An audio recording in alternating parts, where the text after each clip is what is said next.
Hai semua, Assalamualaikum dan selamat sejahtera. Jumpa lagi dalam video kali ini untuk Sains Tingkatan 2 KSSM bagi bab 8 Daya dan Gerakan, yang mana video kali ini kita akan fokus kepada subtopik 8.2 Kesan Daya. Bahagian di akhir pembelajaran kali ini, murid-murid akan dapat 8.2.1 menghuraikan dan berkomunikasi mengenai kesan tindakan daya, dan 8.2.2 menerangkan dan berkomunikasi mengenai perkaitan antara perbezaan ketupatan dengan kesan ampungan dalam kehidupan harian. Jom kita mulakan. Daya. Apakah dia daya? Daya tidak dapat dilihat, tetapi kesannya boleh diperhatikan. Jadi dalam video kali ini kita akan mempelajari tentang kesan daya. Jom kita lihat apakah kesan daya yang boleh dikenakan terhadap objek. Okey, yang pertama, daya dapat menggerakkan objek yang pegun. Kedua, daya dapat menghentikan objek yang sedang bergerak. Yang ketiga, daya juga dapat mengubah kelajuan objek yang sedang bergerak. Sementara yang keempat, daya dapat mengubah arah gerakan objek. Jadi di sini kita dapat lihat ya, daya bukan sahaja boleh menghentikan objek yang sedang bergerak, tetapi juga dapat mengubah kelajuan dan juga arah gerakan objek. Dan yang terakhir sekali, daya dapat mengubah bentuk dan saiz objek tersebut. Okey, jom kita lihat satu persatu. Yang pertama, objek pegun bergerak. Okey, seperti mana yang kita lihat di sini, ada satu bola pimpong yang sedang dipegang di atas tangan, dan bola pimpong itu pegun di atas tangan, di tapak tangan ya.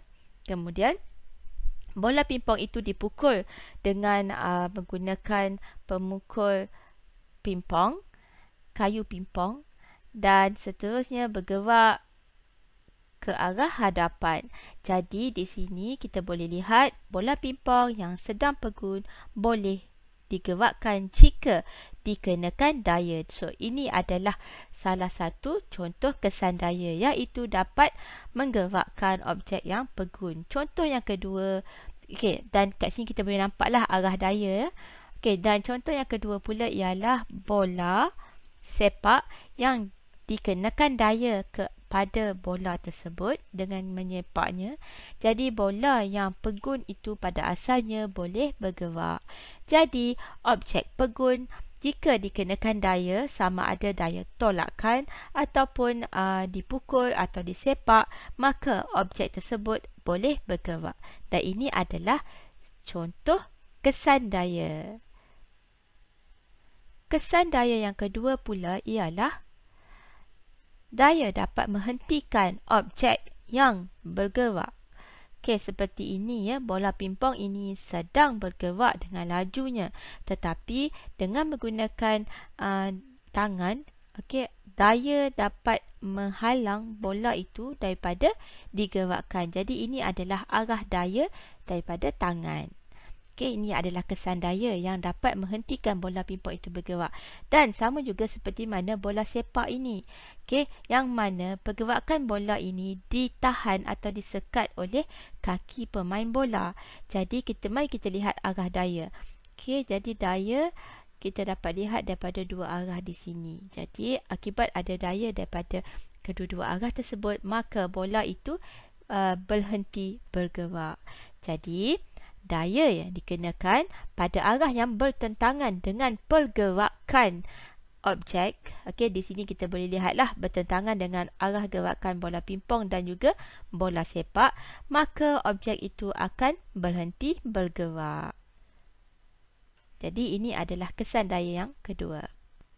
Bagi kesan daya yang ketiga pula ialah mengubah kelajuan objek yang sedang bergerak. Okey, ini pula adalah contoh bola pimpong juga yang ditahan oleh kayu pimpong. Okey, jadi daripada laju, okey, kelajuan bola pingpong yang sangat laju, yang mana apabila daya dikenakan, okey, daripada kayu ini akan dapat mengurangkan kelajuan bola pingpong daripada kelajuan asalnya. Okey, dan ini pula contoh bagi bola sepak yang ditahan oleh kaki pemain dengan kelajuan yang laju pada asalnya akan dapat berubah menjadi lebih perlahan akibat ditahan. Jadi, apabila daya dikenakan pada arah yang bertentangan seperti mana anak panah yang berwarna merah pada kedua-dua gambar ini, okey, jadi bertentangan daripada arah gerakan asal kedua-dua bola ini, maka objek akan bergerak dengan lebih perlahan ataupun dengan kelajuan yang lebih rendah daripada kelajuan asal. Bagi kesan daya yang keempat pula, daya dapat mengubah arah gerakan objek. Jom kita lihat contoh yang pertama.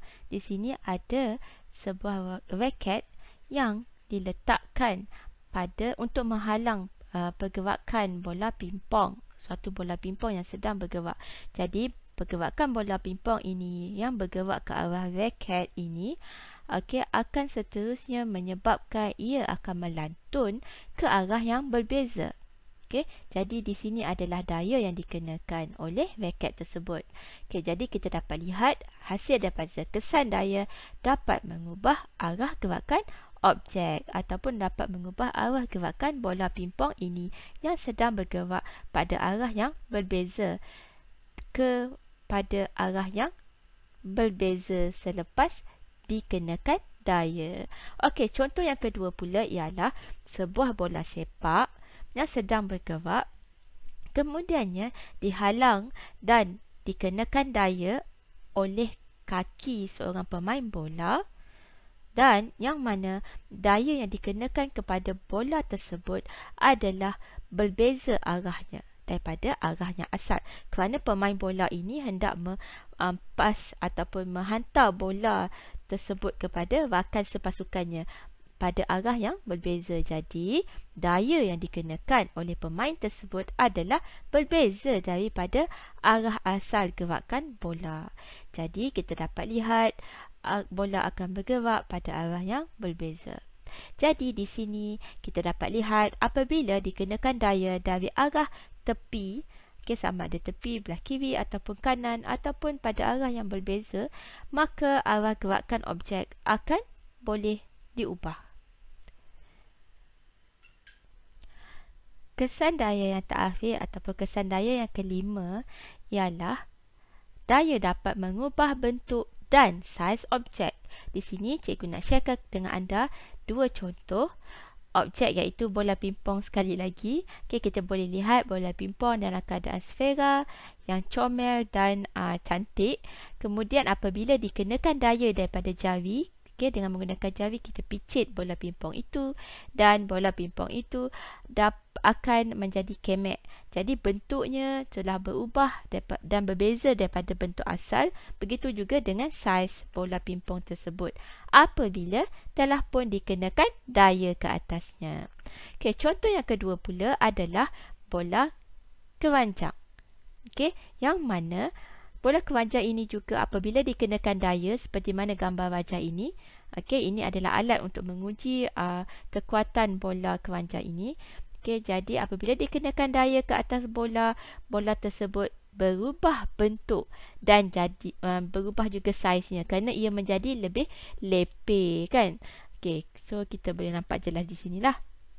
Dan itu adalah kesan arah daya yang dikenakan.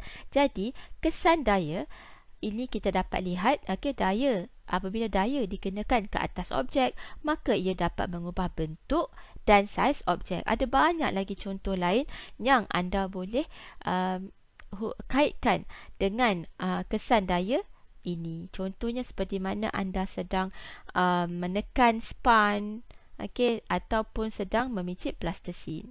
Dan ada banyak lagi contoh-contoh lain. Bolehkah anda nyatakan? Sekarang jom kita fokus pula kepada daya apungan. Di sini cikgu nak sharekan dengan anda satu contoh daya apungan, iaitu seekor anak itik yang sangat comel sedang kelihatan terapung di atas permukaan air. Jadi daya tindakan terhadap anak itik ini ialah seperti mana anak panah yang berwarna biru ini, iaitu berat. Manakala daya tindak balasnya pula ialah daya apungan, iaitu anak panah ke arah atas. Jadi daya ke arah atas yang mana membantu anak itik ini terapung. Jadi daya apungan. Okey, contoh yang kedua pula ialah sebuah kapal mewah yang sangat besar. Sama seperti mana anak itik, ada dua daya yang bertindak ke atas kapal ini, iaitu yang pertama iaitu daya tindakan ialah anak panah berwarna biru iaitu berat, manakala daya tindak balasnya adalah yang berwarna merah iaitu daya apungan. Juga sama seperti mana iceberg, di ketenak ais di kawasan kutub utara, kutub selatan kan. Jadi anak panah yang ke arah bawah itu daya tindakan ialah berat, manakala daya tindak balasnya adalah daya apungannya menyebabkan ia terapung walaupun dengan jisim yang sangat besar, walaupun sangat berat. Okey, jadi kita dapat lihat di sini daya apungan membantu ke semua objek ini, iaitu anak itik, kapal dan juga iceberg ini untuk terapung. Ada banyak lagi sebenarnya objek-objek yang terapung yang mana juga mempunyai daya seperti mana yang cikgu telah sharekan dengan anda tadi. Okey, jadi daya apungan di sini juga sebenarnya adalah sama dengan berat sebenar objek ditolakkan dengan berat ketara. Jadi apakah dia sebenarnya berat ketara dan berat sebenar ini? Jadi jom kita pelajari dengan lebih lanjut. Okey, kita teruskan dengan daya apungan tadi. Okey, kita dah belajar bahawa daya apungan ialah sama dengan berat sebenar objek ditolakkan dengan berat ketara bagi objek itu. Tapi apakah dia sebenarnya berat sebenar dan berat ketara? Jom kita tengok. Okey, berat sebenar objek ialah berat objek itu di udara. Maksudnya berat objek yang diukur atau yang ditimbang di luar daripada air. Tetapi bagi berat ketara pula ialah berat objek yang terendam di dalam cecair. Maksudnya kita ukur beratnya ketika objek tersebut di dalam air. Jadi bagi berat sebenar dan berat ketara ini, kedua-duanya adalah berbeza walaupun objek tersebut adalah objek yang sama. Jadi apabila objek itu ditimbang dengan neraca spring, sebab neraca spring adalah alat pengukur untuk berat di udara, jadi ia akan dapat bacaan yang lebih besar. Manakala apabila berat ketara diukur, iaitu berat di mana apabila objek itu terendam di dalam air, maka berat ketara adalah didapati lebih rendah. Ini kerana terdapat satu daya yang membantu objek itu untuk ditimbang seperti ringan. Cikgu boleh guna istilah ringan di sini kerana ada wujudnya daya apungan yang membantu sebagai daya tindak balas ketika objek tersebut berada di dalam cecair. Jom kita tengok contoh. Jadi, bagi menentukan daya apungan bagi sesuatu objek, kita boleh menggunakan berat sebenar dan juga berat ketara bagi objek tersebut. Jadi, sekarang jom kita fokuskan tentang aktiviti yang kita boleh gunakan bagi menentukan bacaan bagi berat sebenar objek, berat ketara objek dan seterusnya dapat menentukan daya apungan objek tersebut. Ini ialah sebuah gambar rajah yang menunjukkan aktiviti yang kita boleh jalankan bagi menentukan daya apungan objek. Sama seperti mana dalam buku teks. Dan seperti mana juga yang telah pun cikgu nyatakan sebentar tadi bahawa bagi mengukur berat, neraca spring akan digunakan. Okey, kerana neraca spring adalah alat mengukur untuk mengukur berat objek. Okey, jadi neraca spring akan diikat ataupun di hujungnya digantungkan dengan benang, yang mana pada benang itu telah pun diikat dengan objek yang kita nak tentukan daya apungannya. Okey, jadi ini adalah aktiviti bagi menentukan berat sebenar objek. Sementara bagi gambar rajah yang kedua ini pula ialah untuk menentukan berat ketara. Okey, jadi apakah perbezaan bagi berat sebenar dan berat ketara ini? Berat sebenar ini kita mengukur berat objek ini ketika objek itu berada di udara. Manakala bagi berat ketara pula, objek ini diukur beratnya oleh neraca spring ketika objek ini direndam di dalam air yang berada di dalam bikar. Kita boleh nampak, lihat di sinilah ada bikar, ada air dan objek itu direndam sepenuhnya.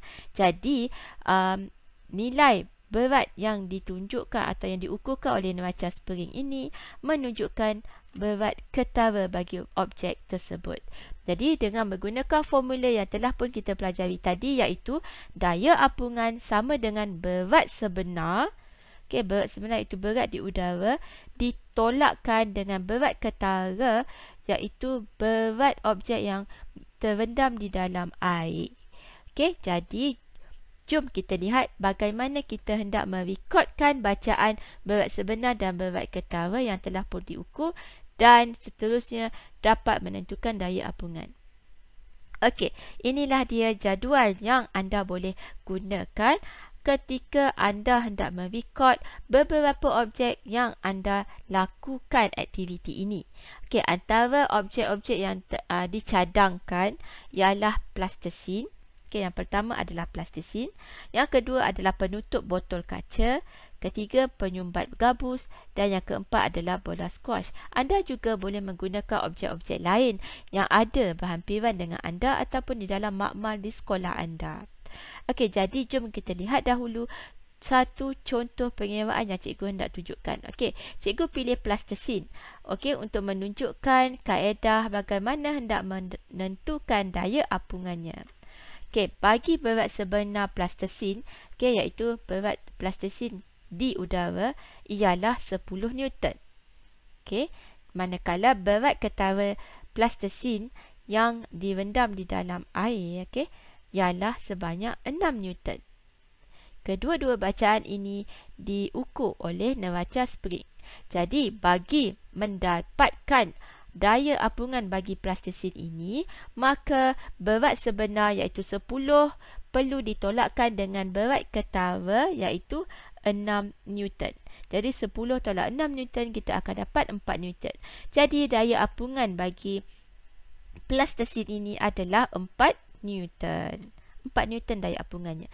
Jadi jika anda lihat ya, daya apungan bagi plastisin ini dilihat adalah lebih rendah daripada berat plastisin tersebut, maka okey, kita boleh lihat dekat sini daya apungannya adalah lebih rendah, lebih kecil daripada berat, maka plastisin akan tenggelam kerana berat adalah lebih.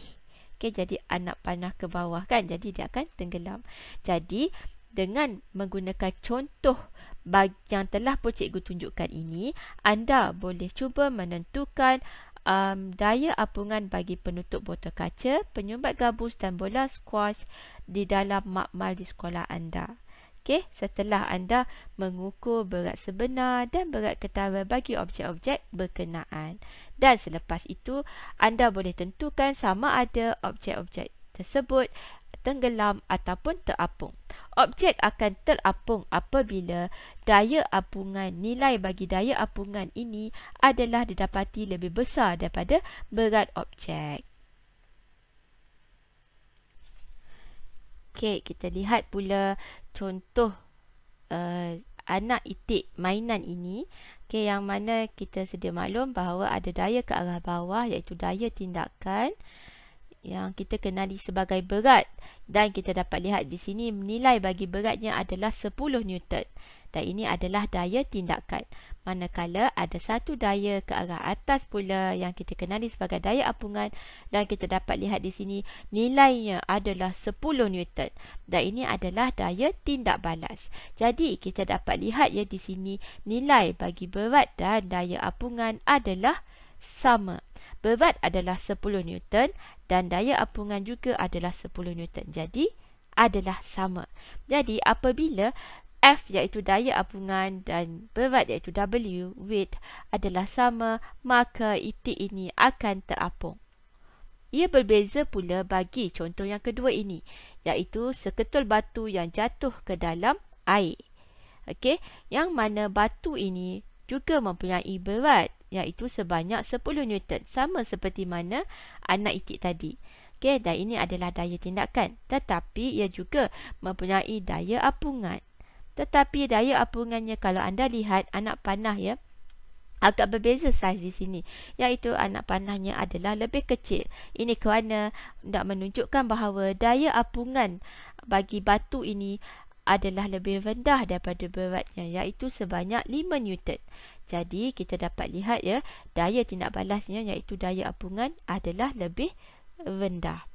Okey, jadi berat iaitu sebanyak 10 Newton berbanding dengan daya apungannya sebanyak 5 Newton sahaja, maka kita dapat lihat di sini bahawa berat bagi batu ini adalah lebih besar berbanding dengan daya apungannya.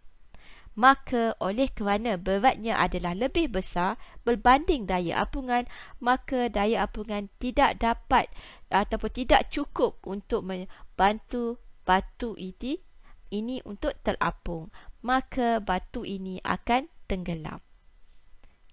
Okey, jadi kita dapat lihat di sini perbezaan di antara daya apungan bagi anak itik mainan dengan batu tersebut, dan juga itik ini terapung tetapi batu ini tenggelam.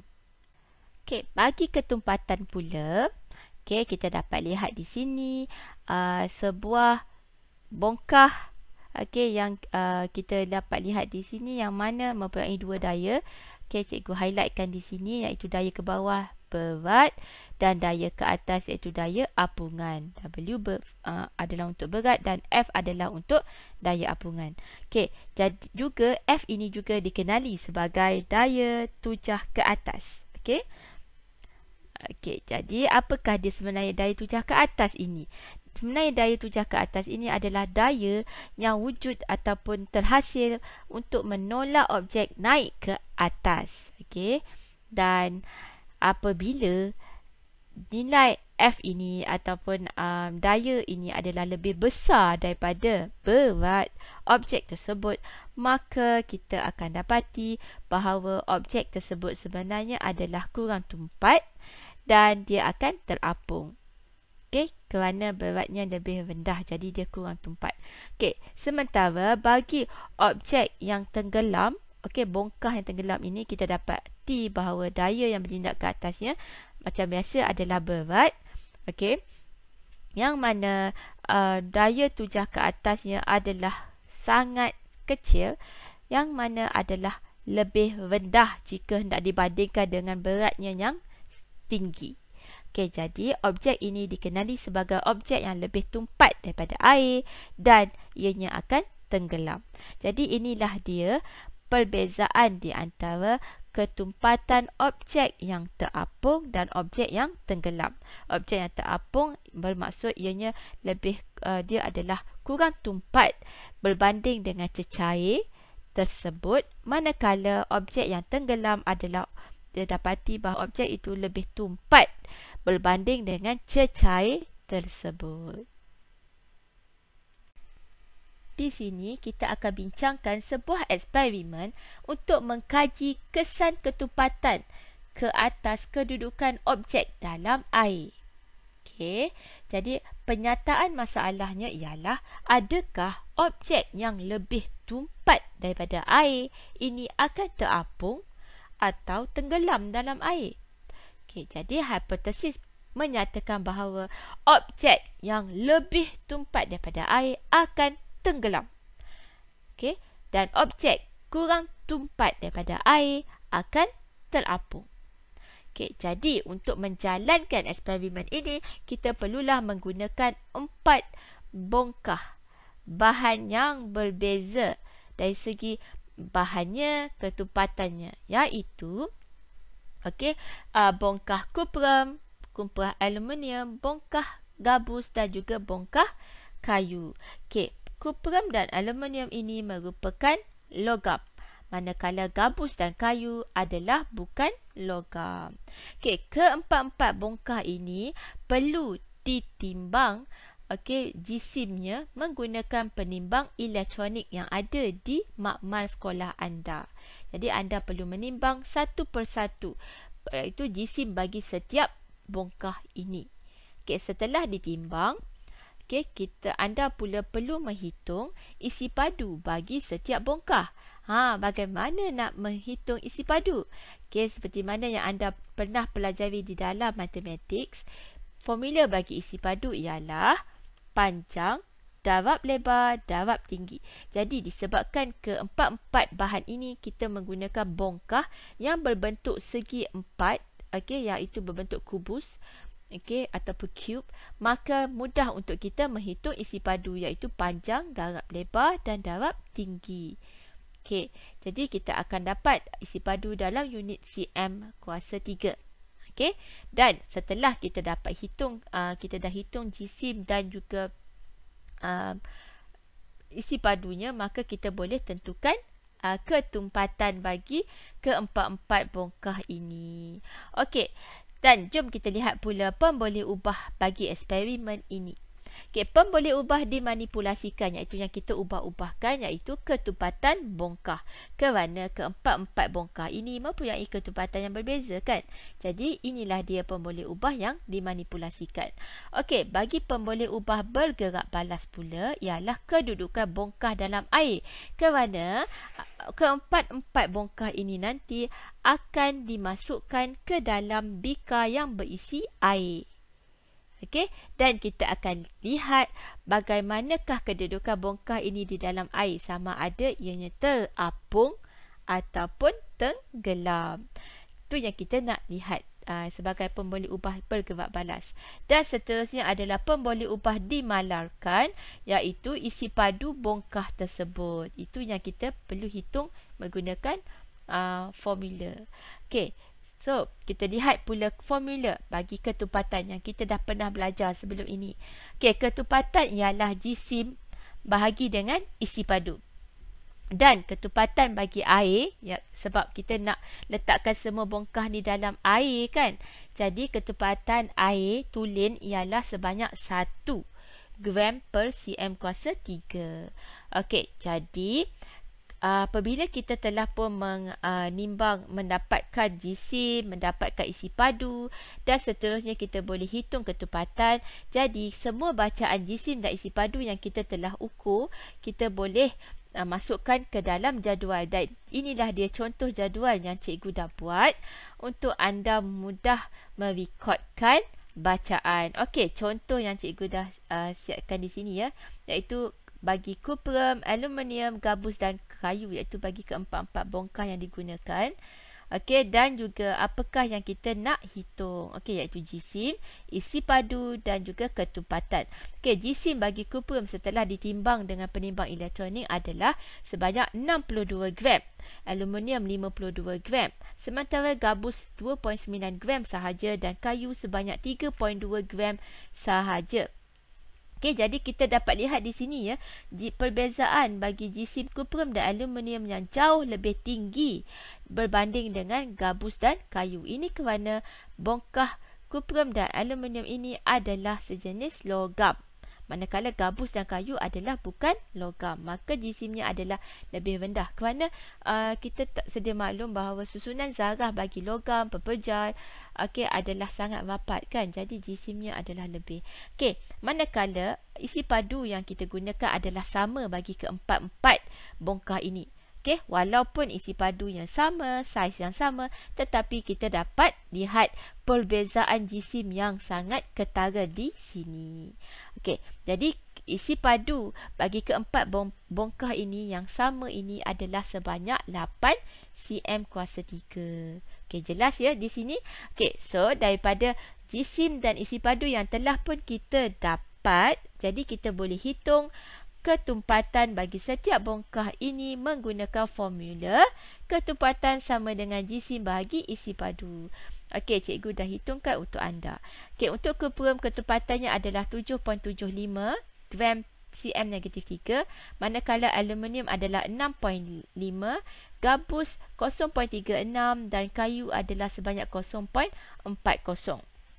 Okey, jadi kita dapat lihat di sini nilai kuprum ketumpatannya adalah jauh lebih tinggi berbanding ketumpatan air. Jadi lebih kuprum adalah lebih tumpat berbanding air, maka ia akan tenggelam. Begitu juga dengan aluminium, nilainya 6.5 gram cm negatif 3 ini adalah jauh lebih tinggi berbanding ketumpatan air, iaitu sebanyak 1. Maka aluminium adalah lebih tumpat berbanding air dan ia akan tenggelam.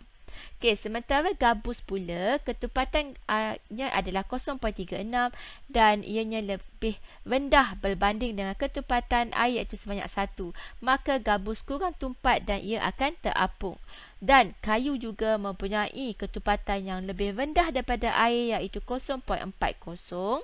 Okey, maka kayu adalah kurang tumpat dan ia akan terapung. Jadi inilah dia perbezaan bagi 4 bongkah yang kita gunakan dalam eksperimen ini. Cikgu nak sharekan dengan anda ketumpatan beberapa jenis bahan yang berbeza, kerana kita sedia maklum bahawa setiap bahan di dunia ini mempunyai ketumpatan yang saling berbeza antara satu sama lain.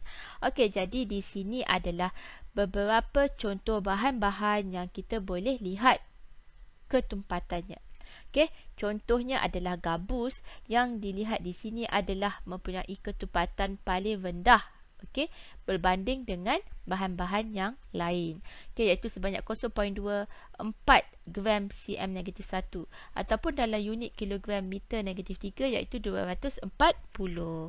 Okey, manakala air seperti mana yang kita dah sedia maklum bahawa ketumpatannya adalah 1.00 gram cm negatif 3. Okey, kita lihat pula cecair lain selain daripada air iaitu gliserin mempunyai ketumpatan yang lebih tinggi daripada air iaitu 1.26. Manakala logam-logam seperti besi, plumber, merkuri dan juga emas mempunyai ketumpatan yang jauh lebih tinggi berbanding dengan air iaitu 7.9, 11.3 gram cm negatif 3 bagi plumber, merkuri 13.6 yang mana lebih tinggi daripada plumber dan besi, dan yang paling tinggi di sini ialah emas iaitu ketumpatannya mencapai 19.3 gram per cm cube. Okey, jadi bagi gabus yang kita lihat mempunyai ketumpatan paling rendah di sini, okey, jadi ia akan terapung di atas air. Okey, berbanding dengan cecair yang lebih tumpat daripada air dan juga logam yang jauh lebih tumpat daripada air, maka kesemua ini akan tenggelam di dalam air. Okey, jadi kita dapat lihat kesimpulan di sini bahawa antara bahan-bahan yang telah pun kita lihat tadi, yang paling kurang tumpat adalah gabus dan ia akan terapung di atas air. Manakala yang paling tumpat di sini adalah emas, yang mana selain daripada emas, logam-logam lain juga cecair yang lebih tumpat juga akan tenggelam di dalam air. Okey, dan ini adalah contoh-contoh perbezaan ketumpatan bagi beberapa jenis bahan sahaja. Ada banyak lagi bahan-bahan lain.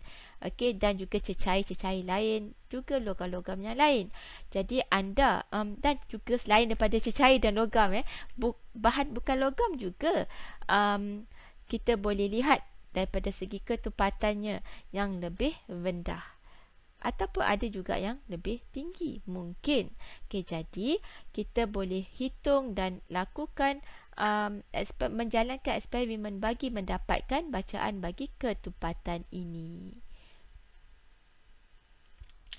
Okey, jom kita lihat aplikasi yang pertama bagi ketupatan, iaitu kapal selam. Okey, ini adalah contoh kapal selam. Okey, mesti anda dah biasa lihat kapal selam ini di dalam filem ataupun drama, kan? Okey, dan jom kita lihat bagaimana rupa kapal selam ini dalam keadaan keratan ventasnya, ya. Okey, ini adalah sebuah kapal selam yang terapung. Okey, yang sedang terapung, seperti mana gambar wajah yang inilah terapung, ya. Okey, manakala bagi gambar wajah yang tenggelam ini di dalam air, okey, ini adalah keratan ventas bagi kapal selam yang sedang tenggelam di dalam laut. Okey, jom kita lihat struktur bagi kapal selam ini. Okey, ini adalah tangki balasnya, yang mana tangki balas ini berada di sekeliling kapal selam lah. Okey, dan bagi kapal selam yang terapung ini, tangki balasnya dipenuhi dengan udara. Ia berbeza bagi tangki balas yang tenggelam. Okey, tangki balas bagi kapal selam yang tenggelam berisi air laut. Okey, jadi jom kita lihat bagaimanakah mekanisme bagi kapal selam untuk terapung. Okey, dalam keadaan terapung, tangki balas diisi dengan udara. Okey, jadi apabila diisi dengan udara, kita sedia maklum bahawa ketupatan udara adalah sangat rendah. Okey, jadi ketupatan udara adalah lebih rendah berbanding dengan ketupatan air laut di sekeliling kapal selam. Oleh itu, apabila ketupatan rendah, jadi kapal selam akan terapung. Okey, jadi bagi kapal selam yang sedang tenggelam pula, kita dapat lihat tangki balasnya diisi dengan air laut. Okey, jadi kita tahu ketupatan air laut adalah lebih tinggi daripada ketupatan udara, seperti mana sebelum ini yang berisi udara, kan? Okey, jadi air laut yang ketupatan tinggi ini akan membantu kapal selam untuk tenggelam. Okey, jadi kapal selam akan tenggelam dan dapat melakukan operasinya. Mungkin operasi mencari ataupun sebagainya lah. Okey, jadi inilah dia perbezaan bagi kapal selam yang terapung dan kapal selam yang tenggelam. Kedua-dua ini dibezakan daripada segi pengisian di dalam tangki balas, yang mana mengubah ketumpatan bagi kapal selam tersebut. Okey, contoh lain ialah kapal dan kapal kargo. Ini ialah contoh sebuah kapal mewah yang besar. Okey, mempunyai banyak bilik, mempunyai banyak ruang-ruang untuk bersantai, kan? Okey, jadi apabila besar ianya, pastinya adalah berat. Dan ini pula adalah kapal kargo yang terisi dengan banyak sangat kontena. Okey, jadi pastinya kapal kargo sangat-sangat berat. Okey, jadi ini yang anak panah yang berwarna biru ini menunjukkan arah berat, iaitu ke arah bawah. Jadi berat bagi kedua-dua kapal ini adalah besar. Okey, manakala yang anak panah yang berwarna merah ini pula menunjukkan daya tujah ke atas. Okey, daya tujah ke atas bagi kedua-dua kapal yang mempunyai berat yang besar ini juga adalah besar. Okey, kerana daya tujah ke atas yang terhasil ini besar, kerana daya tujah ke atas ataupun daya apungan adalah sama dengan berat sebenar tolak dengan berat ketara bagi suatu objek. Jadi apabila berat sesuatu objek itu adalah besar, maka daya tujah ke atas yang akan terhasil juga adalah besar. Okey, begitu juga berat air yang tersesar apabila objek itu dimasukkan ke dalam air. Okey, dan hasilnya daya tujah ke atas yang besar ini, yang terhasil dengan besar, maka ini membolehkan kapal ini terapung walaupun ianya berat. Okey, jadi kita pun dapat lihat kedua-dua kapal ini selamat terapung dan berlayar di atas laut. Contoh terakhir yang cikgu nak sharekan dengan anda adalah garisan plimsoll. ini adalah gawisan plimsoll yang terdapat pada bahagian luar kapal, yang mana ianya kita sudah kelihatan berkarat ya. Okey, ini kerana gawisan plimsoll ini diletakkan di bahagian yang lebih rendah di bahagian bawah kapal, yang mana selawi ataupun selaras dengan paras air. Okey, jadi jom kita lihat kedudukan gawisan ini pada badan kapal. Okey, kalau anda lihat pada gambar kapal ini, yang di dalam bulatan merah itulah dia kedudukan gawisan plimsoll. Okey, ini pula adalah gawisan plimsoll yang telah pun dibesarkan. Anda boleh lihat ya, ada banyak aras-aras. Okey, adanya aras tinggi, adanya aras sederhana dan aras rendah. Okey, dan setiap aras ini ditandakan dengan simbol.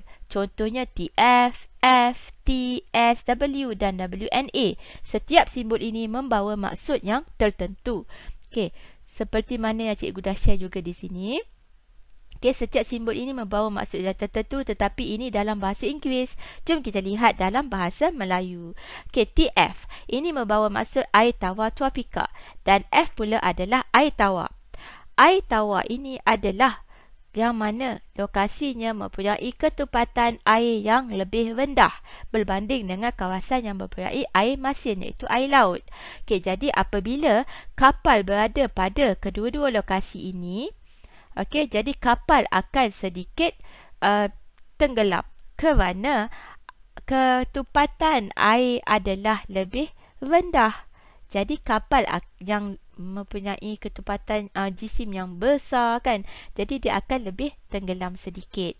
Okey, oleh itu aras air bagi kapal ini apabila berada di kawasan air tawar akan lebih tinggi kerana kapal sedikit tenggelam. Okey, jadi lebih tinggi. Disebabkan itu TF dan F berada pada aras yang lebih tinggi berbanding dengan yang lain. Okey, jadi berbeza dengan T. T pula adalah air laut tropika. S adalah lautan musim panas, W adalah lautan musim sejuk dan WNA adalah musim sejuk Atlantik Utara. Keempat-empat simbol ini menunjukkan kawasan air laut yang mana ianya adalah lebih masin dan ketepatan air laut adalah lebih tinggi. Apabila kapal berada di kawasan yang air ketepatan lebih tinggi, maka kapal akan lebih terapung. Okey, dia akan naik ke atas sebab ketepatan air lebih tinggi ke bawah. Okey. Jadi apabila kapal terapung, maka aras air akan lebih rendah. Disebabkan itulah T, S, W dan WNA ini adalah lebih rendah parasnya.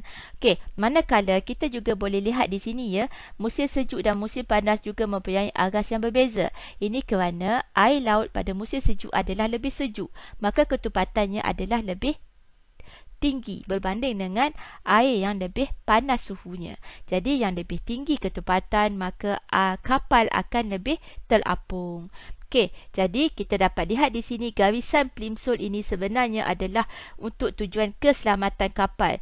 Ini bagi memastikan bahawa kapal berada pada aras air yang selamat untuk kapal terapung. Contohnya, apabila kapal berada di kawasan air tawar, jika kapal itu berada pada aras bawah ataupun pada aras F ataupun TF, maka ia berada dalam keadaan selamat. Tetapi jika paras air mencapai kedudukan yang lebih tinggi daripada paras TF, pada air tawar, maka ia berada dalam keadaan tidak selamat. Begitu juga pada air laut. Apabila kapal berada lebih tinggi daripada paras T, maka ianya adalah tidak selamat. Okey, jadi ketepatan air laut juga bagi setiap lokasi adalah berbeza di dunia. Okey, seperti mana yang cikgu dah terangkan tadi. Ini bergantung kepada suhu. Apabila suhu air lebih sejuk, maka ketepatannya adalah lebih tinggi berbanding dengan suhu pada lebih panas, iaitu pada musim panas seperti yang cikgu dah terangkan tadi. Dan satu lagi ketepatan air laut juga berbeza adalah kerana kepekatan garam yang berbeza pada setiap air laut di dunia ini. Okey, dan inilah kegunaan gawisan plimsoll. Okey, itu sahaja perkongsian untuk video kali ini. Semoga bermanfaat untuk anda dan terima kasih cikgu ucapkan. Jangan lupa like video ini dan subscribe YouTube channel cikgu. Okey, bye semua.